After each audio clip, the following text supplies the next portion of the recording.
ഡൽഹി മുഖ്യമന്ത്രി അരവിന്ദ് കെജ്രിവാളിനെ കോടതിയിൽ ഹാജരാക്കിയിരിക്കുന്നു. ഡൽഹി റോസ് അവന്യൂ കോടതിയിൽ ഹാജരാക്കിയിരിക്കുന്നു. കോടതി നടപടികൾ തുടങ്ങിയിരിക്കുന്നു എന്നുള്ളതാണ് ഇപ്പോൾ ഏറ്റവും ഒടുവിലായി പുറത്തുവരുന്ന വിവരം. കോടതി നടപടികൾ വളരെ നിർണായകമാണ് കെജ്രിവാളിനെ സംബന്ധിച്ചിടത്തോളം.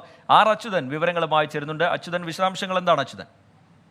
റിജിത്ത്, അല്പം മുൻപാണ് ഡൽഹി മുഖ്യമന്ത്രി അരവിന്ദ് കെജ്രിവാളിനെ ഇപ്പോൾ റോസ് അവന്യൂ കോടതിയിൽ എത്തിച്ചിരിക്കുന്നത്. പക്ഷേ ഇതുവരെയും ഈ കോടതി നടപടികൾ ആരംഭിച്ചിട്ടില്ല.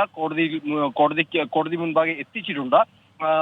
എന്തായാലും ഇനി തുടർന്നായിരിക്കും നടപടികൾ ആരംഭിക്കുക. നിലവിൽ ഇ ഡി കസ്റ്റഡിയിൽ ആവശ്യപ്പെടും. ഇനി മറ്റു നീക്കങ്ങൾ എന്താണ് നടക്കുക എന്ന് സംബന്ധിച്ചുള്ള വ്യക്തത കൂടി കോടതി നടപടികൾ ആരംഭിക്കുമ്പോൾ മനസ്സിലാക്കാൻ സാധിക്കും. എന്തായാലും അല്പം മുൻപാണ് കെജ്രിവാളിനെ ഇപ്പോൾ റോസ് അവന്യൂ കോടതിയിൽ എത്തിച്ചിരിക്കുന്നത്. ഇ ഡി പ്രത്യേക കോടതിയിലാണ് ഇപ്പോൾ എത്തിച്ചിരിക്കുന്നത്. അവിടെയായിരിക്കും മറ്റു നടപടികൾ ആരംഭിക്കുക. എന്തായാലും കേസുമായി ബന്ധപ്പെട്ട് ഉയർത്തുന്ന പ്രധാന ആരോപണങ്ങൾ, അതായത് 100 കോടി രൂപ നേതാക്കൾ കൈപ്പറ്റി എന്നതടക്കമുള്ള കാര്യങ്ങൾ ഇ ഡി ചൂണ്ടിക്കാട്ടും.